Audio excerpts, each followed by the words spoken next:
국민연금 5차 재정계산위원회가 막바지 단계에 와 있다.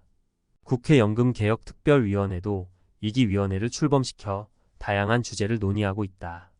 여름 휴가 기간 소강 상태에 있으나 8월 말 개최 예정인 국민연금 공청회를 기점으로 연금 문제에 관심이 쏠릴 것 같다.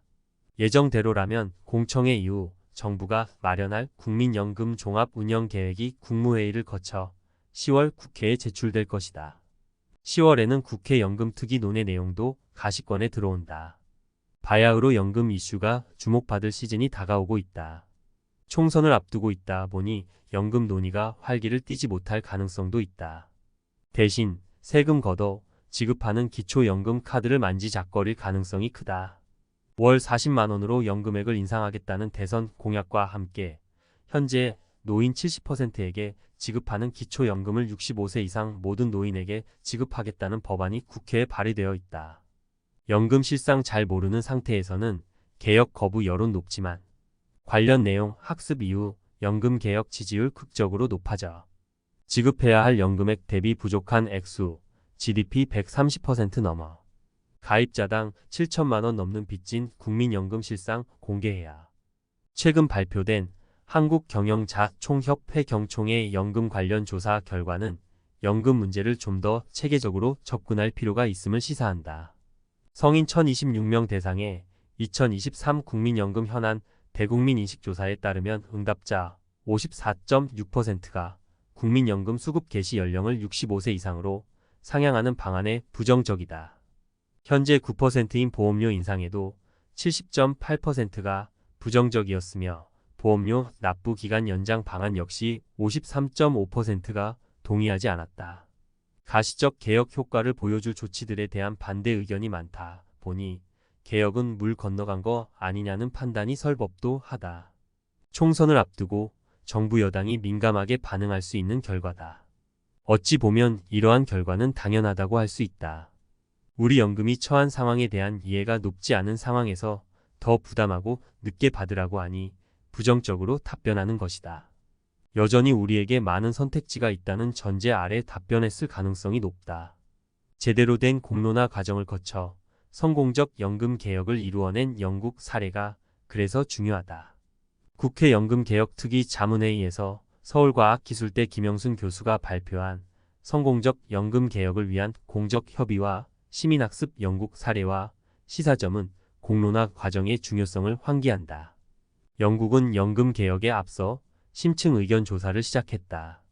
노동연금부가 11개의 질문을 준비하여 12주 동안 102개 기관으로부터 1600개의 응답을 들었다. 이에 관계자와의 심층 협의, 지역순회 토론회, 전 국민연금의 날이라는 이벤트도 열었다. 일하는 세대 연금 추가, 부담 62% 찬성. 영국의 전 국민연금의 날 조사에 사용한 문항 5개다. 첫째, 연금 소득자가 될 경우 나머지 사회 구성원들보다 가난하게 살 수밖에 없다. 둘째, 앞으로 더 많은 세금이 연금에 쓰여야 한다. 셋째, 개개인은 노후 준비를 위해 더 많이 저축해야 한다. 넷째, 연금 가입자들은 더 오래 일해야 한다. 다섯째, 고용주도 피용자의 연금 부담에 기여해야 한다.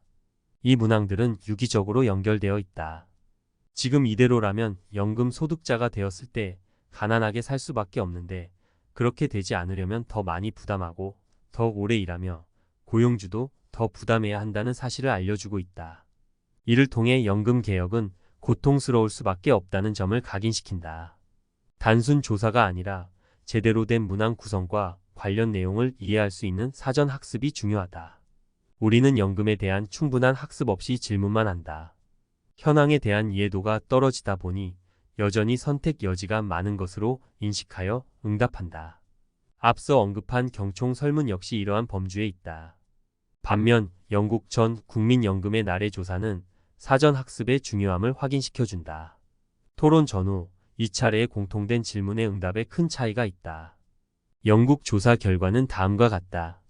토론 후 가난한 연금 소득자로 사는 것에 반대하는 의견이 1차 조사보다 20%포인트 가까이 늘었다. 부담을 더하고 연금 수급 연령은 상향 조정하는 것에 대한 동의 비율도 크게 늘었다. 소폭이기는 하나 고용주 부담 증가에 동의하는 의견도 많아졌다. 사전 학습과 제대로 된 설문이 끌어낸 결과이다. 우리에게도 유사 사례가 있다. 최근 방영된 EBS 다큐멘터리 K 인구 대기획 초저출생 특집의 연금 관련 조사가 그렇다. EBS 특집은 영국처럼 두 차례에 걸쳐 조사했다. 온오프라인으로 10대부터 70대까지 전국 500명을 대상으로 조사했다. 사전 지식이 없을 때와 비교하면 관련 내용에 대한 학습 이후 조사 결과가 극적으로 바뀌었다. 급락한 출생률로 인해 연금 받을 연령층이 이를 부담할 인구보다 많아지게 될 것이라는 전망 자료를 보여준 뒤 조사 결과는 다음과 같다. 일하는 세대가 연금을 추가로 부담해야 한다에 대해 62.4%가 찬성했다. 연금 수령자가 금액을 덜 받도록 조정해야 한다에 대해서는 인구 구조 변화를 학습한 이후의 찬성 비율이 55.4%로 절반을 넘겼다. 우리가 처한 현실을 제대로 전달한다면 연금 개혁이 가능할 수 있음을 보여주는 결과다. 대통령의 의지와 리더십 중요. 명확한 증거에 기반을 둔 진단과 정책, 투명한 정보 공개와 적극적인 미디어 전략이 성공적인 연금 개혁의 전제 조건이라는 김 교수 지적을 주목해야 한다. 연금 개혁 추진 과정에서 알려지게 되는 각종 정보와 전문가, 논쟁 내용이 현실을 제대로 이해하게 하는 학습 과정의 일부가 될 수 있다. 전문가 논의 과정들은 정부가 떠안아야 할 부담을 완화하는 기제가 될 수도 있다. 필자는 각종 위원회 등에서 전문가, 논의 내용을 투명하게 공개해야 한다고 주장해왔다. 김 교수의 진단이다. 우리나라는 노조 조직률이 낮고 자영업자와 취약 노동자를 대표하는 조직도 없다. 양당제 하에서 대결주의적 정당 정치가 일상화된 우리 현실을 고려할 때 국회 주도의 정당 합의형보다는 정부가 주도하는 공적 협의형으로 연금 문제에 접근해야 성공할 가능성이 높다. 대통령제를 채택하고 있는 우리는 무엇보다도 권력, 최상층부의 의지와 리더십이 중요하다. 의원 내각제를 채택한 영국에서 연금 개혁 논의가 시작된 2002년 이후 최종 타협안이 나올 때까지 토니 블레어 전 총리가 주 56시간을 연금 관련 업무에 할애했다. 블레어 총리 시절 다우닝가 10번지 정책위원회 사회보장자문관이었던 가레스 데이비스는 영국 총리실이 위치한 다우닝가 10번지에는 세상을 바꿀 수 있는 수많은 자료와 제안들이 쌓여 있다. 중요한 건 총리의 시간, 노력, 가용 자원이 어디에 쓰이느냐에 있다고 말했다.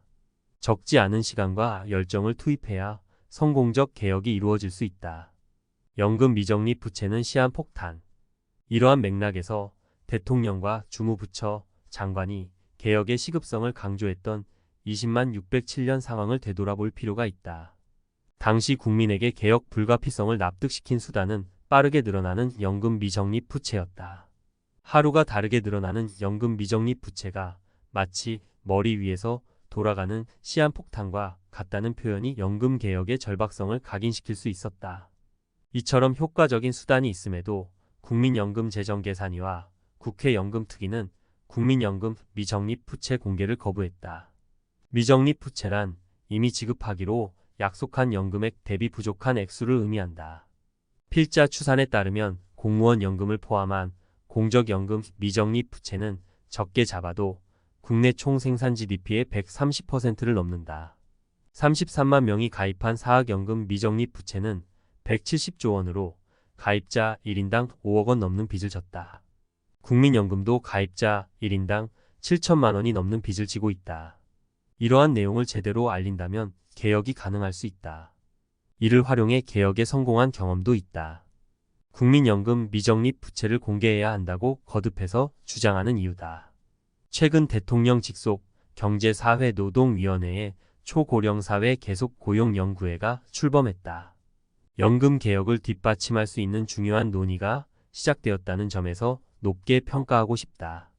다양한 형태의 고용 연장 옵션이 제시될 경우 연금 납입 연령 연장 등 연금 개혁의 추진력을 얻을 수 있다.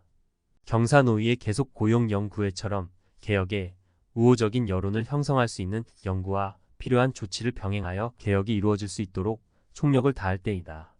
정보가 도움이 되셨다면 좋아요와 구독 버튼 부탁드려요.